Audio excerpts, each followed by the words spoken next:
Yesterday we talked about collaboration, we talked about trust, but in a bit of a hypothetical setup. So today I wanted to walk through an actual collaboration that went really, really well, and that is really something that we are working a lot with these days. Yeah? So it's a tale about a German company, Deutsche Telecom, who wanted to, well, they approached us and said that, how can we make this journey as interesting as possible for the end user? We're seeing a shift in how people respond to our communication, and we need your help with it. So a little bit to set the scene, I wanted to start with a video that can give you a little bit of the imagination of what we did.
Okay, how many of you have seen a message like that in your message inbox on your phone?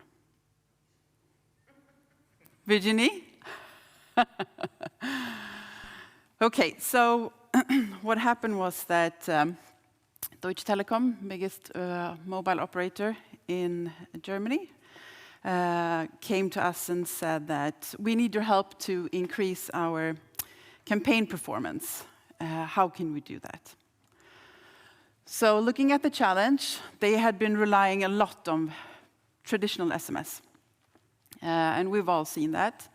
But they knew that they needed to shift to something different. But that was where their knowledge was lying. They knew how to create SMS campaigns, promotions, and engage with customers in that way.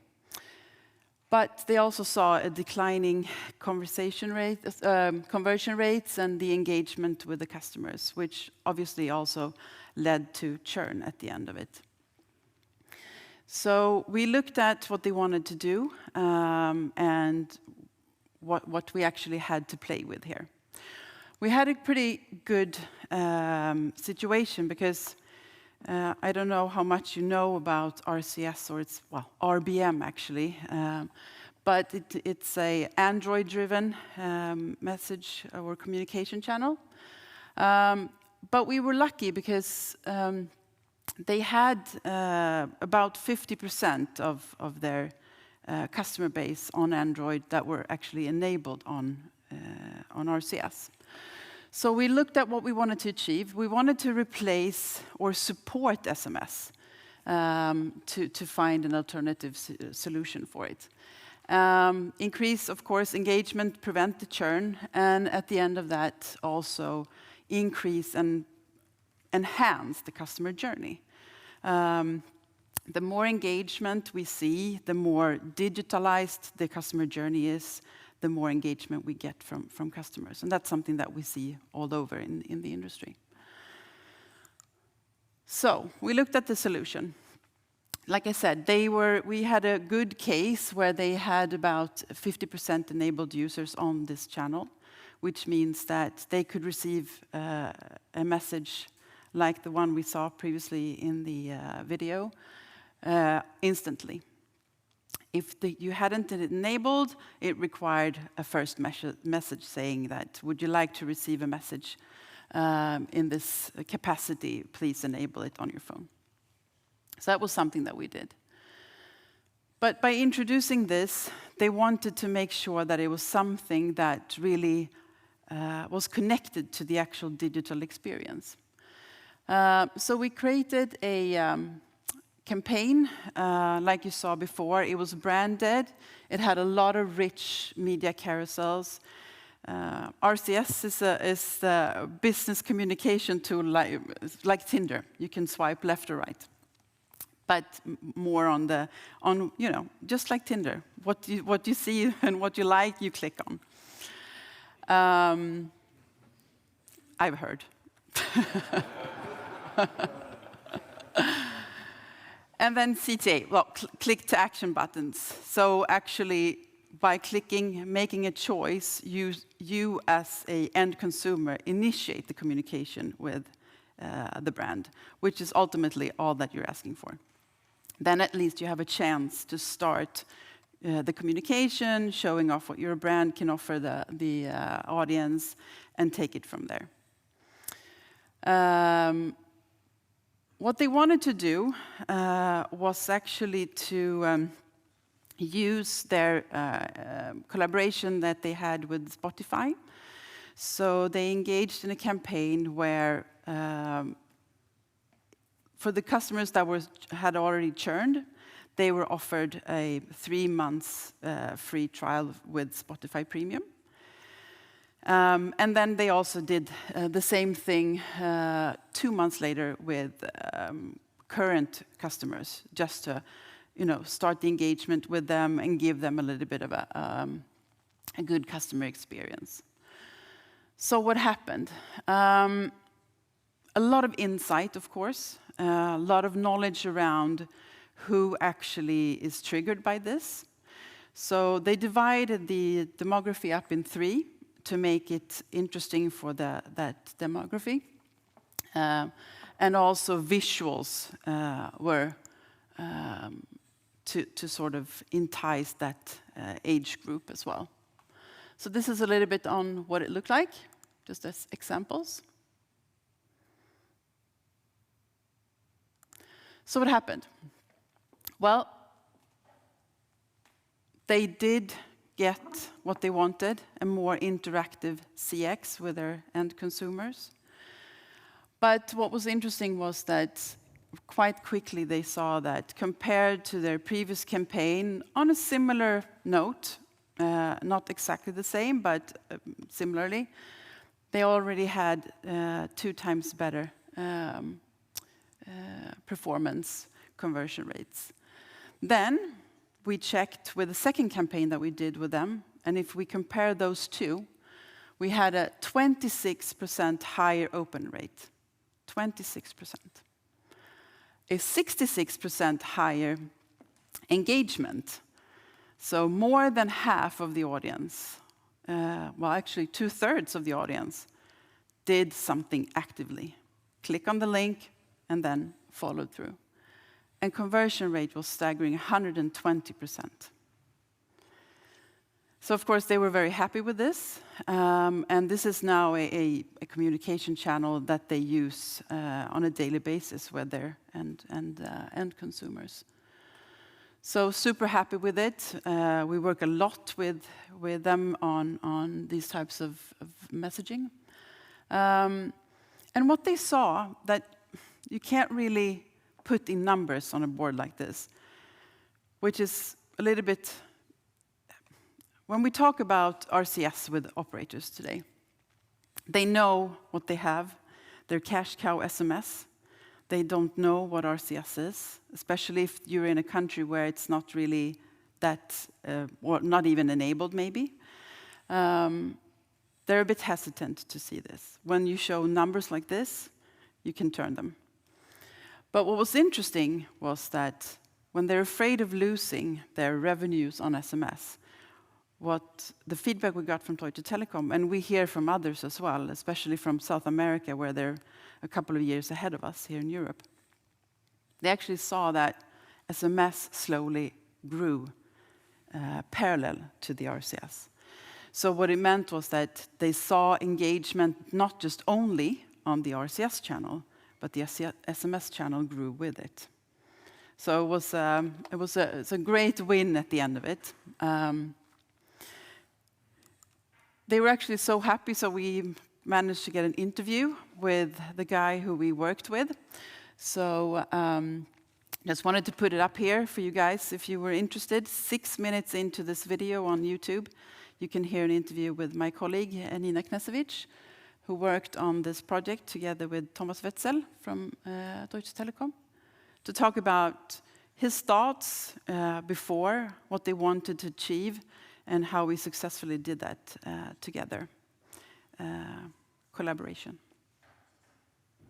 Yeah, that was all from me.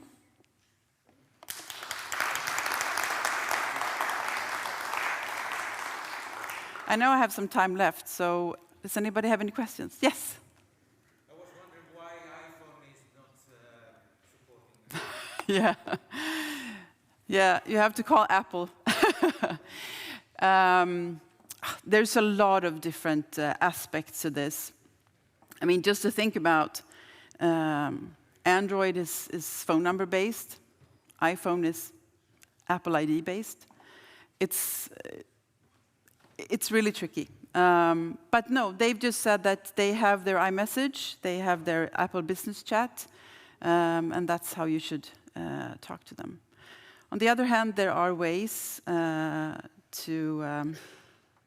work around this a little bit, and we're working on some projects on that. Hope to share that during Q4.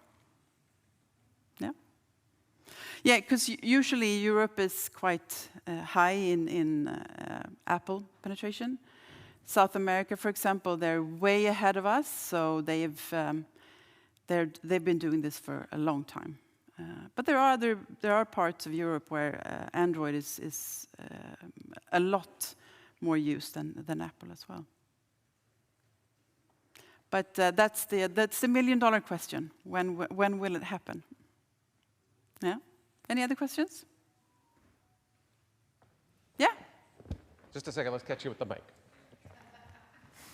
You ready? Okay, sounds good. So I was wondering, how is the penetration, RCS penetration, because this was in Germany probably, no? Yeah. Locally. How's the penetration in Germany based on this experience? Yeah. I actually don't know exactly the split between Android and Apple in Germany. But it's not so much the split on the handsets, it's more on how new are the handsets. So for example, we had a campaign run with an operator here in Europe to test out RCS. And they did the campaign sending out a promotion for new Android models. And of course, the ones who could read the message had a new Android. So it wasn't really thought through. So I mean, you can slice it and dice it a little bit on, how big is actually the audience. But what they could see, I mean, depending on what kind of engagement tool that you have for your promotional communication today, you can tell by maybe if you open an email on what type of phone is that. So you're sitting on a lot of data that can be used when starting to look at these campaigns. And that's what they knew. They knew that around 50% of the target audience were actually enabled for RCS message. And for iPhone users, yeah. Did you try to send an SMS with a CTA to engage the conversation over a BM, or did you try, it was just a failover for SMS? You should start working with this. Okay. No, but I mean, you can do it with Apple Business Message, but it's a whole different, it's a different experience. The visuals are not the same. You can get the same, output in terms of showcasing your brand, And especially, I'm not sure, it wasn't really clear in the video, but one major thing with RCS is that it actually verifies the sender. I don't know about the rest of you guys, but in Sweden, it's all in the news all the time. Don't click a link in an SMS. So, and also, when you work with rich messaging, you don't want to give them a URL feeling. You want to give them a rich messaging feeling. So you don't want to take them out of your messaging app. You want to keep them there. I mean, you want to keep the flow. You want to see the engagement and everything. So the longer or the more that you can keep them in the same channel, the better, of course. But the verified sender piece is really, really crucial here, and something that a lot of brands actually ask for. You can use it for everything from, updating your T's and C's if you're an insurance company or a bank or something. If it says up on the top, it comes from X bank, then Google has verified that it's actually this sender that's sending you the message. So it instills trust. Again, keep coming back to that topic. And that you can actually you don't have to be afraid of clicking anything in that message. So it's a key, it's a little bit of a game changer in terms of being able to get closer with the communication. James, you gonna pick? Yeah, I've got a couple of questions, hopefully fairly easy. It's great to see Deutsche kind of using the technology. Can you talk a bit about other brands that are using the technology within Infobip? And then secondly, related to the first speaker, kind of talk around AI and how that's being utilized by your customers. Yeah. In terms of AI, of course, it's like I mentioned yesterday, it's something that needs to be installed into our whole product building process today. And like Ali was saying, if you don't do it, you're going to be crushed in a short time. But again, being sensitive to what it is, we need to figure out what is the end goal with using AI in everything that we do. So not being able to pinpoint exactly the things that we do, but it's definitely a big part in product development. In terms of other brands, if you go into our website, infobip.com, there's a lot of use cases there. For example, there's one pizza brand, American one, I think, where they wanted to do something interesting with World Vegan Day. So they did a promotional campaign with a nice discount on vegan pizza. You can follow the journey there. We also did, I think it's from Brazil, a company that sells paint and had a lot of promotions. They're using it still quite frequently in their communication. But it can be anything, actually. Like I said, it can be anything from just updating your T's and C's. It can be, we worked with an electricity company in the UK who had trouble getting paid on time. So instead of having these awkward phone calls or sending out a lot of mail in your mailbox, which they knew people would just rip apart. If you're already late, you don't want to be reminded. You're quite well aware of it. So what they did is that they used the RCS channel and